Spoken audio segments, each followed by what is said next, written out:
Okay, nice. So thank you very much. Hello, everyone. So I'm Laurent Bernard from Reactive IP. Thank you very much for your interest in this presentation. I'm going to present you how you can use IPSDKey machine learning tools for digital work in your project. First of all, presentation of our company. Reactive IP is a young company, totally independent, based in France, in Grenoble, founded 8 years ago, and with a very strong experience in image processing. And our job is to offer a new generation of image processing software. Our business, Reactive IP, is dedicated to scientific image processing. So our main product is IPSDKey, maybe you know. It's a very powerful library, an SDK. And there is also a nice graphical interface with this library. And we offer trainings and specific development based on a statement of works or based on scientific publication. The use case I will present to you, the first one is 3D gray segmentation. In this case is fib acquisition, but it could be a micro-CT. And we use smart segmentation and smart classification to segment different phases from this data set.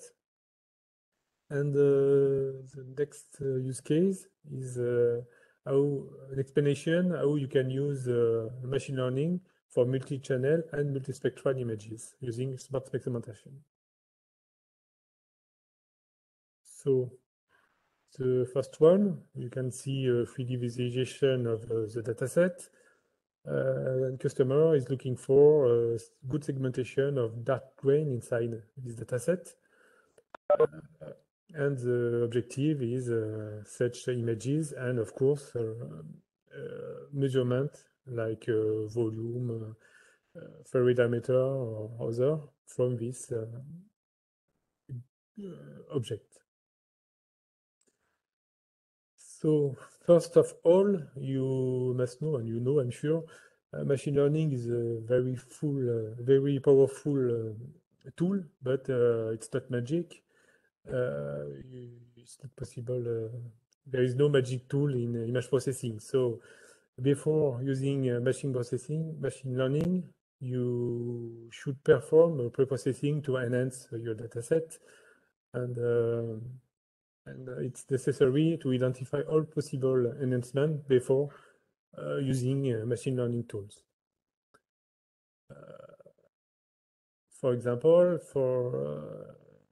if you see a slice of the dataset, you can see, as in many other datasets, you have some noise present in your image, and you have to apply a filter to increase the quality of this image. So you can use many filters like Gaussian, median, but of course the best one for such image is the non-local mean. And it's nice because it's possible to use it inside IPSDKey with only one parameter. It's quite easy to use it. And you can have a very nice result for such image. Interest of IPSDKey, it's a very fast library. And when you have a complex algorithm like a non-local mean, it's very useful to increase the speed of your algorithm. Other point, when you have defined a good parameter for your non-local mean, it's possible to generate automatically the Python script equivalent, and you can easily integrate it inside your own Python code or use it in batch if you have a lot of data set to process. Second difficulty, we have seen the same problem during the talk of Guénolé. You can have Pascal heterogeneity inside the image. You can see intensity is very higher on the right than on the left along the x-axis. This is the profile of intensity.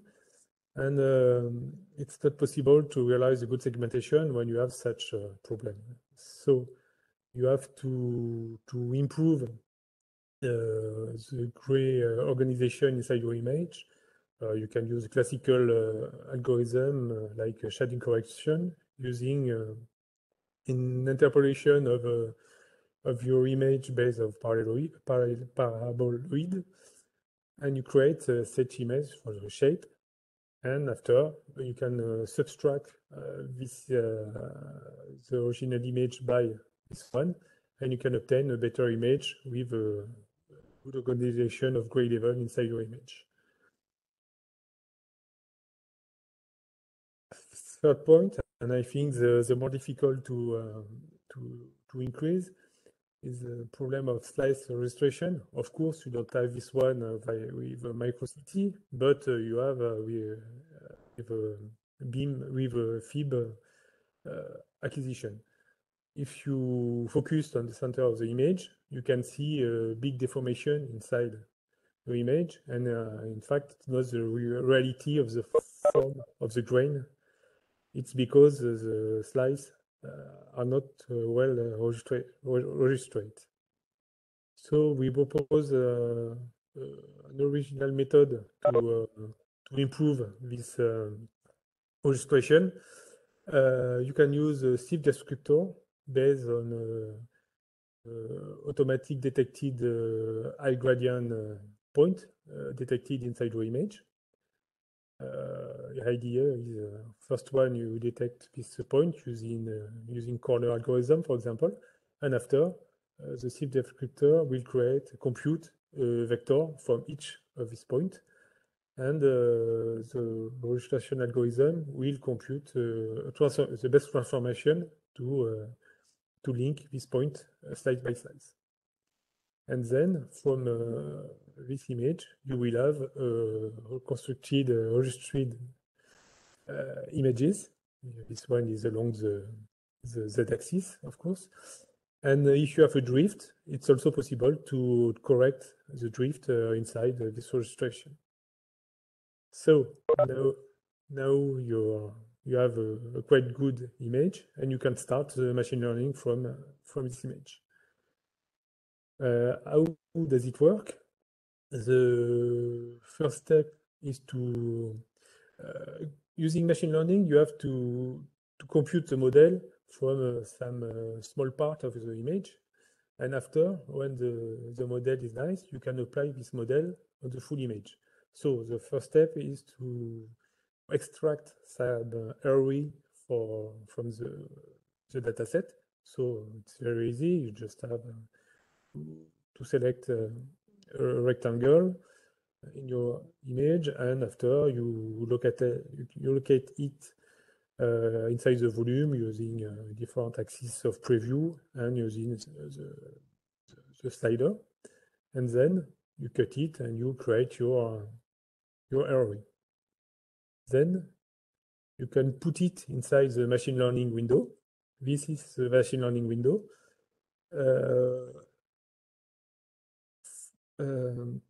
So when you are here, this window is the aim of this window is to create the model. So at the beginning, you have to define the classes present in your image. So in this case, we have 4 classes, for example. And after, you have to select feature you want to use for the for the random forest algorithm. So how it works? In fact, you have a feature editor. First, you select the feature you want to use. You have this choice between Gaussian, mean, erosion, dilatation, and you can select the different size of Nebiru for this feature. In fact, feature is a new image built from the original, and this feature will be used as a new channel for the classification. Last point, it's also possible to use a subsampling image. In this case, all this theater will be computed also with this subsampling. It could be very useful when you have an object with a big size. And in this case, the multi-resolution is useful. So next step, you have to draw some annotation for each class. It's a training, so the algorithm will use your annotation to compute the best way to classify all voxel in your image. So it's a 2D or 3D algorithm as you want. And after, automatically, the smart segmentation will use a random forest to compute the best model to organize your voxel based on this training. And you will see for each theater the percent of views of each theater. Then you can improve your model using other ROE if you want. You can choose as many ROE you want. And if you want to simplify your model, you can remove some theater using a filter based on the percentage of use of each theater. When it's okay, you can save your model and you can use it directly to your full image.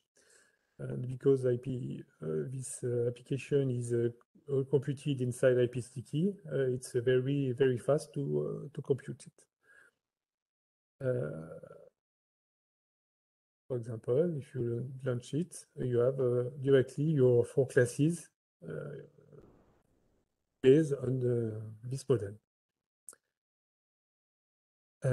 If you need, if your interest is only for the red part of this classification, after you just have to use a threshold based of the ID of this class, and you will obtain directly your brain. Okay, but now you have to know, and now you understand, when you have the original image, the random forest will compute one image by theater. So if you have a very, very big data set, you have to multiply by the number of theater, the memory you have to use for apply the classification. And the smart classification will compute automatically the result. And of course, this all these images could be very, very big, and the memory of your computer could be not enough for this computation. So there is an optimization inside IPSDKey, and the idea is very simple, in fact.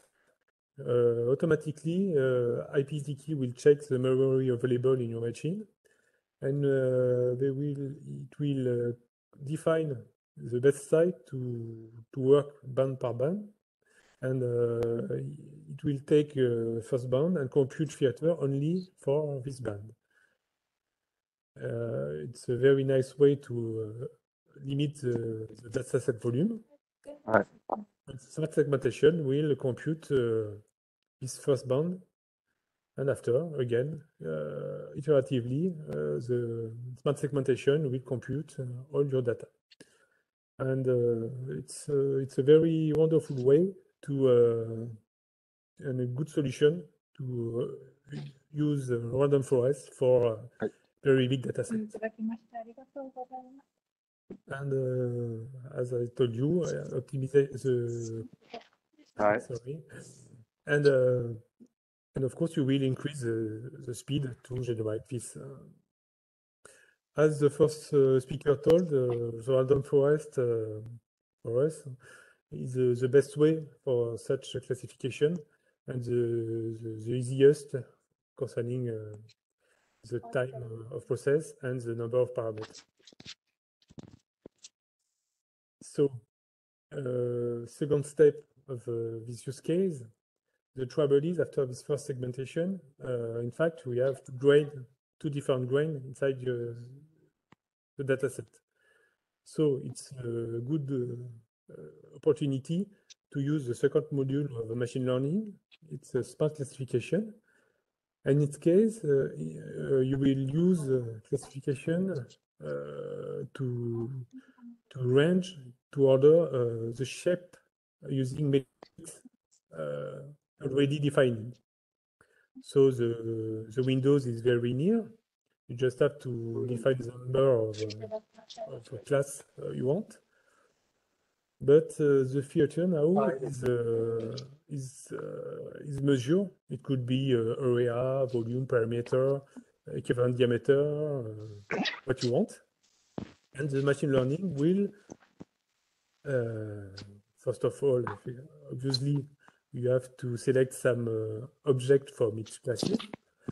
And machine learning will compute exactly the same as the first as the smart segmentation, a percent for each measure used inside the model. And so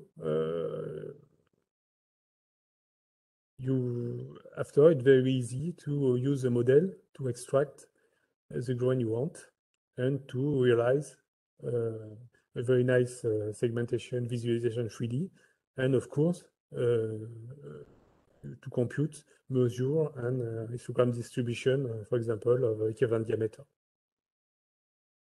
It's a very generic use case, usable with many other datasets, and don't hesitate to test it, to use it with inside your project. Second use case, it's very close. In fact, it's also in FIB domain, but now user used two type of detector, and you need use more channel, and as you know, more channel equal more information, and will help you to optimize the segmentation. For example, you have here two images for the same dataset, and this pore is you can see this pore in both image, but for this one you can see only inside the second channel, but not inside the first. So it's necessary to mix the two channels for a good segmentation. The objective is to obtain again a nice cartography of each element inside your image. So how it works? In fact, first of all, you have to create your multi-channel image. Very simple. You have a function to do that. You can merge first image, second image, and in fact, as many images you want inside the composite image. If you have only two channels, only the first and the second channel is displayed inside red and green. But of course, if you have more channel, you can select the channel you want to see on the display. But in this case, you have two channels, and you can see you have only two values under the cursor, and only two channels in memory, and not a third at 0. And then you can use again this multi-channel image inside the smart segmentation of IPSDK. But you can see for each theater, you have a theater, one theater by channel. And in fact, you will really use every information available inside your multi-channel image. So you have your model, you apply your model from your image, and you have your result. It could be a 2D or 3D or 4D image if you want. And if you have a set of image, you can use this algorithm by using a batch, and automatically IPSDKey will apply the model on each file inside the directory and save the result inside the new directory. Last slice, you understand now IPSDKey works with multi-channel, but you have no limit of number of channels. Then it's possible to use smart segmentation with multispectral images. And if you have, I don't know, 10, 100 image, it's possible to create a multi-channel and use the machine learning available in IPSDKey to segment such data. Because of the very optimized algorithm for the memory management, and thanks to the very fast computation algorithm.